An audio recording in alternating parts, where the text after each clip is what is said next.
L'âge des nations et des héros n'est plus. Aujourd'hui, en l'an 2099, ce sont les mégacorporations planétaires qui dirigent les plus grandes cités et le gros de la population travaille pour l'une ou l'autre sans avoir vraiment le choix. Alchemax, la plus grosse pointure de la ville de Nueva York, et au-delà, règne presque sans partage sur un territoire immense et dicte sa loi aux masses, faisant respecter l'ordre via sa propre police privée, l'œil public. Miguel O'Hara, prodige de la science génétique de pointe, travaille depuis toujours pour Alchemax dans leur laboratoire d'ingénierie biologique, à tenter de rendre viables des expériences très poussées même pour son époque. Si ses intentions sont honorables, il ne cache pas son dédain des autorités et des risques et se place fréquemment en supérieur par rapport à ses collègues, dont certains lui en veulent particulièrement pour cela. Le jeune homme doit encore apprendre l'humilité et ce sera au prix fort. Fasciné par les super-héros d'antan, Miguel a l'idée d'hybrider l'ADN humain avec celui d'une araignée, pour tenter de conférer à un cobaye la force légendaire de Spider-Man. Mais la créature impie qui sort de l'incubateur est un échec total, même pas viable, et Miguel perd confiance en ses convictions. Alors qu'il est sur le point de tout envoyer balader et de quitter Alchemax pour de bon, conscient du mauvais usage que l'on pourrait faire de ses travaux, son directeur, le tyrannique Tyler Stone, l'infecte avec une drogue extrêmement addictive qui s'ancre jusque dans l'ADN de son consommateur, créant un manque atroce. Une façon de tenir Miguel en laisse, puisque Stone en a fait son protégé, mais attend aussi de lui des résultats probants. Piégé, Miguel parvient à rentrer chez lui on ne sait comment et délire jusqu'à trouver une solution miracle en se souvenant qu'il a sauvegardé une copie de son ADN complet dans son laboratoire avec lequel il pourrait tenter de fusionner pour rebooter son corps et revenir à son état d'avant la drogue. Mais c'est sans compter sur la jalousie et la perfidie d'un laborantin lassé de travailler sous ses ordres qui sabote l'expérience alors qu'elle atteint un point critique. Les fichiers sont mélangés dans l'ordinateur et l'ADN de Miguel se voit fusionner non pas avec lui-même mais avec celui des arachnides précédemment étudiés. Le collègue jaloux pense ainsi s'être débarrassé de son rival, mais en réalité, il vient de créer un tout nouvel être vivant, un hybride parfait 50% humain et 50% araignée.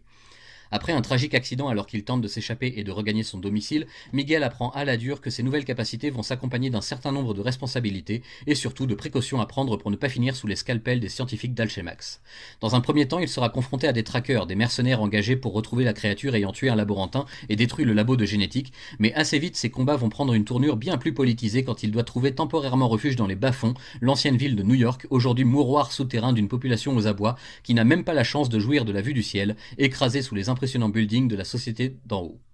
Les affrontements avec d'autres mutés seront monnaie courante pour celui que l'on appelle déjà Spider-Man, en référence à l'ancien héros des légendes, et le retour de cette figure emblématique de la ville sonne comme le préambule de celui d'autres héros du passé, comme Thor par exemple, dont l'absence a engendré une véritable religion fanatique, guettant le moindre signe de son éventuelle réincarnation sur Terre pour venger les faibles. Spider-Man est dès lors tenu en très haute estime par le bas peuple, qui le considère comme le héros de Thor, rien que ça.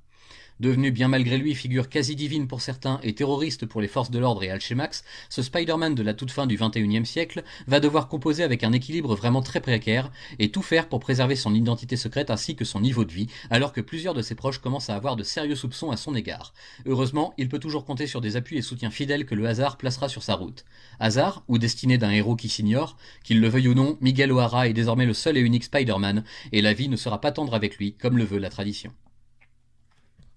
Y a-t-il une araignée pour sauver le monde? Réponse oui, évidemment, mais l'autre fois petite araignée sympa du quartier est devenue, avec le temps et l'évolution de la société sur plusieurs couches d'inégalité, un véritable symbole que l'on s'arrache ou que l'on méprise, suivant la mouvance à laquelle on appartient. En 1992, Marvel décide de frapper fort et lance un projet démentiel, une version futuriste de son univers principal, se déroulant en 2099 et nous dévoilant les nouvelles itérations des personnages les plus vendeurs de l'éditeur à l'époque. Ainsi, le Punisher et Spider-Man ont tous les deux droit à leur série, rejoints bien vite par le Dr Fatalis et les X-Men. Le succès sera au rendez-vous, au moins en ce qui concerne l'homme araignée, dont on sent vraiment par moments que la série porte à bout de bras les autres lors d'événements communs comme la chute du marteau par exemple. Peter David et Rick Leonardi signent une collaboration magistrale sur pas moins de 40 numéros, sans compter les spéciaux dessinés ou écrits par d'autres artistes invités à l'occasion et qui fera date dans les annales de Marvel. On connaît l'application toute particulière de Peter David pour les scénarios mêlant rebondissements sentimentaux et psychologiques dans une atmosphère souvent étouffante, et de nombreux clins d'œil au passé seront insérés ici et là pour les lecteurs avertis. Beaucoup de références à la culture populaire des années 80-90 aussi, comme des citations des films Blade Runner, Judge Dredd ou encore La Mouche, la version Cronenberg bien sûr, seront intégrées dans la narration pour multiplier les points d'accroche de la jeunesse d'alors, partageant sans le savoir la nostalgie de Miguel pour ses années perdues dans le passé. En 46 numéros, Spider-Man 2099 sera rapidement considérée elle aussi comme une œuvre culte de son temps, un trésor à conserver et à ressortir quand le public le demandera. Chose faite cette année tout juste, en VO comme en VF, à peine un petit mois d'intervalle l'une de l'autre. Je ne peux d'ailleurs m'empêcher de faire ici une petite parenthèse comparative entre les deux omnibus que je possède. Primo, les couleurs de la jaquette et de la couverture française sont assez ternes je trouve, alors que la VO nous offre un peps incroyable pour exactement les mêmes illustrations, mais il faut aussi nuancer en précisant que Marvel édite toujours ses omnibus avec une jaquette glacée, tandis que Panini pour nous a opté depuis quelques années maintenant pour un papier mat plus sobre et sans doute aussi moins enclin à s'abîmer facilement durant la lecture et le rangement. Secondo, toujours au niveau de l'esthétique de présentation du bouquin chez Panini, le dos comporte un titre dont la taille est ridiculement petite, je trouve, compte tenu de tout l'espace disponible dans la largeur de l'album, et la vignette en bas de ce même dos est au-delà du ridiculement petit à ce stade, quand la version originale nous en met plein la vue avec un Spider-Man O'Hara proprement vertigineux. Pas de chance pour nous là encore, mais n'allez pas croire que l'édition française est inférieure pour autant, parce qu'elle a aussi de vraies qualités, à commencer par une galerie de bonus incroyablement bien remplie, plein de couvertures, un meilleur papier et une excellente traduction, malgré les quelques coquilles que l'on trouve parfois au gré des pages. Bref, pour une taille équivalente et un contenu identique au niveau des chapitres rassemblés, la VF est un meilleur investissement malgré ses quelques choix graphiques discutables sur la jaquette, et surtout 50€ moins cher que la VO environ. Revenons à l'histoire et refermons cette parenthèse. Miguel O'Hara n'est pas le Spider-Man que vous connaissez, il n'a rien à voir avec Peter Parker, ou plutôt il en est l'opposé complet. Adulte, travailleur stable, engagé dans une relation amoureuse, disposant encore de sa famille pratiquement au complet, caractère suffisant et ne souhaitant pas vraiment s'investir dans les grandes causes sociales qui agitent son époque, du moins au début de sa carrière héroïque. Bien vite cependant, des similitudes vont venir gommer cette différence, rapprocher le nouveau modèle de l'original, jusqu'à ce que le sempiternel refrain sur les grandes responsabilités finisse par rentrer pour de bon. Le monde de Miguel est profondément inégalitaire et injuste, dirigé par des entreprises aux proportions aussi colossales que leur building, et soumis en permanence à l'autorité et à la surveillance omniprésente des polices privées. À plusieurs reprises, le secret de Miguel manquera de justesse d'être éventé, par maladresse de sa part, ou bien parce que ce monde ne laisse que très peu de place au secret justement, mais notre nouveau héros s'en tire assez souvent avec une pirouette et beaucoup de self-control. Parlons-en d'ailleurs de son comportement en tant que Spider-Man. Là encore, grande différence, Miguel n'hésite pas à combattre sauvagement ses adversaires, eux aussi assez sanguinaires il faut bien le dire, époque violente, tout ça. On le verra fréquemment mutilé, humilié, voire même aller jusqu'à tuer ses poursuivants et ennemis de tout poil, dès l'instant où il se sent menacé. Vous conviendrez que Peter Parker était à côté un véritable ange. Mais ce qui fait la grande force du titre et de son protagoniste, c'est cette incroyable capacité à se relever malgré toutes les difficultés et les épreuves qu'il affronte sans arrêt, et à aller de l'avant même quand il est contraint de commettre quelques atrocités lui-même pour s'en sortir. Tous les auteurs ne le verront pas de la même façon, certains tenteront de lui implanter des pensées et des dispositions moins violentes et cyniques, mais ça ne rend pas pareil. Pour le meilleur et pour le pire, Miguel O'Hara est un Spider-Man nouveau, avec des méthodes nouvelles et des critères moraux fluctuants, ce qui le rend assez adaptable au final, même dans les pires situations.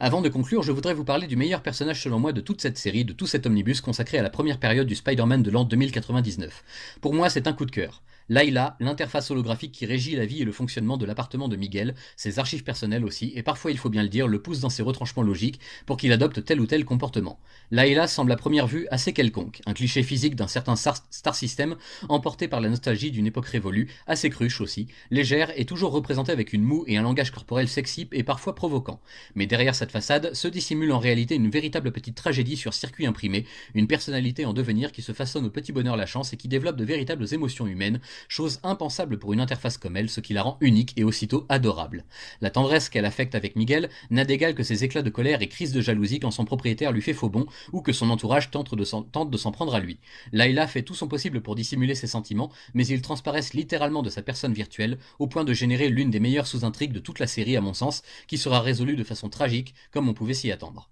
Une très bonne trouvaille donc, une parmi tant d'autres. Si vous avez cliqué sur cet article et écouté cet audio parce que vous faites partie du public du superbe film d'animation Spider-Man Across the Spider-Verse, tout récent, déjà, merci à vous, ça me fait très plaisir. Et surtout, vous avez dû entendre et lire pas mal de choses ici sur Miguel et qui titillent votre curiosité. Est-ce que les passages du film qui racontent sa backstory tragique sont fidèles aux comics ou bien est-ce qu'il s'agit d'une réinvention? Plutôt la seconde option selon moi, mais on en arrive pratiquement au même résultat au final. Les nombreux mèmes qui pullulent sur la toile depuis la sortie du film et qui concernent le physique très avantageux de Miguel dans son costume serré ne sont que des redites de ce que l'on pouvait déjà trouver dès 1993 dans la série de Peter David et Rick Leonardi, où de très fréquents plans sur le fessier ou les muscles de ce nouveau Spider-Man ne manquent pas d'être commentés par ses fans de tous bords.